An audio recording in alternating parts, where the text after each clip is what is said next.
जब तक हमारी जिंदगी में कोई टारगेट नहीं होता ना भाई, गवर्नमेंट जॉब लेना है, पुलिस की वर्दी चाहिए, एसएससी का एग्जाम निकालना है, रेलवे निकालना है, ठीक है, ये एक टारगेट हो गया। लेकिन उस टारगेट को अचीव करने के लिए छोटे छोटे टारगेट्स आपको बनाने पड़ेंगे। जब तक वो टारगेट नहीं होंगे ना, तब तक आपकी पढ़ाई अच्छी नहीं हो पाएगी। तो आपको अपने लेवल पर, और जब टारगेट में वो जुनून नहीं होता है तो फिर भटकाव आता है, जो आप मोबाइल चलाते रहते हो, क्योंकि आपको आपके समय की कद्र नहीं है ना, आपको कोई वैल्यू नहीं है। नहीं भी पढ़ लेंगे तो कोई क्या कह देगा भाई। अब आप उम्र के उस पड़ाव पर हो कि आपको कोई अब डांट नहीं सकता, आपको कोई अब पनिशमेंट नहीं दे सकता। आपने अगर आज दिन भर बर्बाद करा है तब भी आपको कोई कुछ नहीं कह सकता, क्योंकि किसी को पता नहीं कि आपकी जिंदगी में क्या चल रहा है या आप कर क्या रहे हो। आप अब इतने बड़े हो चुके हो कि आपको अपना अच्छा या बुरा खुद तय करते आना चाहिए। अगर आपको पता है कि मैं ये गलत कर रहा हूं, मैं दिन भर इतना टाइम खराब कर रहा हूं, उसके बावजूद मैं अपनी आदत को नहीं सुधार रहा हूं, तो आपको अब कोई टोकेगा नहीं, आपको अब कोई रोकने वाला नहीं है। आपको अपनी जिंदगी का, अपने भविष्य का निर्माण खुद ही करना है, और वो आपके एक्शंस और आपकी आदतों से तय होगा। और अगर आप अपने आप को बदलने के लिए काम नहीं करोगे तो अब कोई आपकी व्यक्तिगत जिंदगी में कोई इंटरफेरेंस नहीं करने वाला है, कोई अब आने वाला नहीं है। आपको ही तय करना है आपकी जिंदगी को किस मोड़ पर ले जाना है। तो क्योंकि हमारे ऊपर किसी का दबाव नहीं है, हम रात भर मोबाइल चलाएं, हम बातें करते रहें, हम घूमते फिरते रहें, हम मोबाइल पे सोशल मीडिया चलाते रहें, किसी को फर्क नहीं पड़ता। क्योंकि अब आपको एक बात समझना पड़ेगी कि अब जो दुनिया है, आपके घर वाले हों, आपके पड़ोसी हों, आपके रिश्तेदार हों, वो सिर्फ अब एक चीज देखेंगे, और वो है कुछ साल बाद आपका रिजल्ट क्या रहता है। किसी को कोई मतलब नहीं कि आपकी जिंदगी में क्या चल रहा है। लोग एक समय के बाद अब आपके रिजल्ट का इंतजार कर रहे हैं।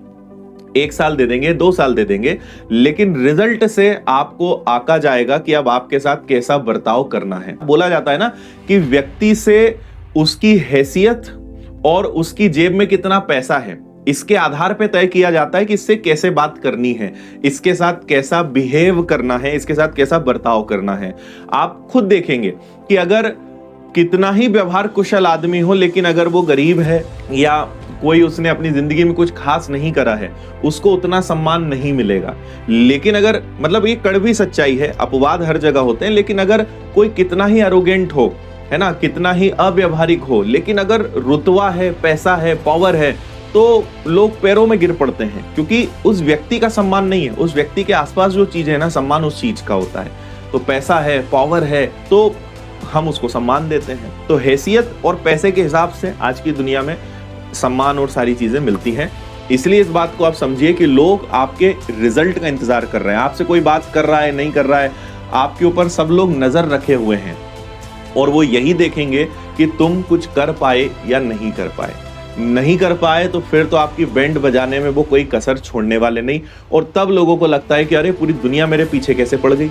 और अगर आप उल्टा इसके कि सफल हो गए, तो आपको लगेगा यार आज हर व्यक्ति मुझे बधाई दे रहा है। जिन लोगों से मुझे उम्मीद नहीं थी, वो सब भी आज तो देखिए मुझसे बात कर रहे हैं। तो लोग बोलते हैं ना कि उगते सूरज को सब नमस्कार करते हैं, है ना। तो बात वही है, कुछ कर गुजरोगे, कुछ अच्छा कर जाओगे तो आपको सम्मान मिलेगा। नहीं कर पाओगे तो आपको बाद में पछतावा बहुत होगा कि यार मेरे व्यवहार का, या मैंने इतना साथ दिया, मैंने बुरे वक्त पे इतनी मदद करी, उसकी तो कोई वैल्यू नहीं रही। आज मैं कुछ नहीं कर पाया तो क्या मेरी अब कोई वैल्यू नहीं है। तो ये सब चीजें बाद में समझ में आती है। लोग ये सब सिखाने के लिए हैं ही आपको।